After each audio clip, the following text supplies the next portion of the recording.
मानस प्रेमी बंधुजन, सर्वप्रथम सबको 2026 के नव वर्ष की शुभकामनाएं।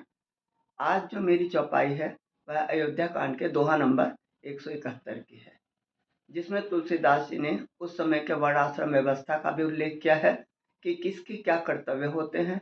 मनुष्य जन्म से किसी वर्ण या व्यवस्था का पालन नहीं करता, अपितु गुणों के अनुसार उसे वर्ण एवं धर्म का पालन करना पड़ता है। दोहा है, सुनहु भरत भावी प्रबल, बिलख कहो मुनिनाथ, हानि लाभ जीवन मरण, यश अपयश विधिहात। मुनि वशिष्ठ जी भरत को समझाते हैं, जब राम जी वन को गमन कर गए थे और राजा दशरथ की मृत्यु हो गई थी, तब भरत को बुलाया जाता है कैकई देश से कि वो आकर सिंहासन ग्रहण करें।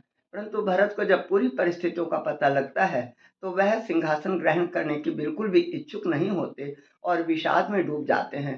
तब मुनि वशिष्ठ जी उनको समझाते हैं कि हे भरत सुनो, भावी प्रबल है, जो होना होता है वह हो के रहता है।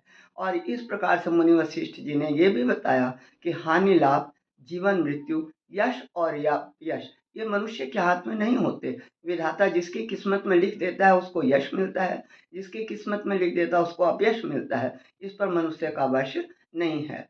तो इस प्रकार से मुनि वशिष्ठ ये भी समझाते हैं कि तुम्हारे पिता राजा दशरथ विषाद करने के योग्य नहीं है, सोच के योग्य नहीं है, क्योंकि उन्होंने अपने वचन का पालन किया और उसके लिए प्राणों का भी त्याग कर दिया। इसलिए तुम्हारा भी ये दायित्व बनता है कि तुम अपने पिता के वचनों का पालन करो। राम जी अपने पिता के वचन का पालन करके वन में चले गए और तुम भी उनके वचन का पालन करके सिंहासन को ग्रहण करो और अयोध्या के राजा बनो 14 वर्ष तक के लिए।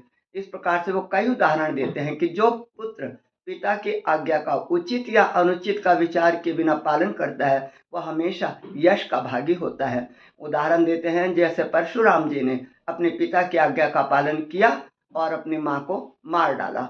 इसी प्रकार से ययाति के पुत्र ने अपने पिता की आज्ञा का पालन करते हुए अपनी युवावस्था उन्हें प्रदान की और बाद में यश के भागी हुए। तो वो कहते हैं वह क्षत्रिय सोच के योग्य होता है जो कि प्रजा का पालन नहीं करता और धर्म का पालन नहीं करता। ब्राह्मण वह सोच के योग्य है जो वेद नहीं पढ़ता। स्त्री वह सोच के योग्य है जो पतिव्रत का आज्ञा का पालन नहीं करती और कलह प्रिय होता है। इसी प्रकार से वह वैश्य सोच के योग्य है जो धनवान होते हुए भी कंजूस होता है। तो जब सभी लोग समाज में अपने अपने धर्म का पालन करेंगे वर्ण व्यवस्था के अनुसार, तो समाज में कभी भी अव्यवस्था नहीं होगी। इसलिए हे भरत, तुम्हारे पिता राजा दशरथ तो बहुत बड़भागी थे, जिसके राम लक्ष्मण शत्रुघ्न और तुम जैसे पुत्र उत्पन्न हुए।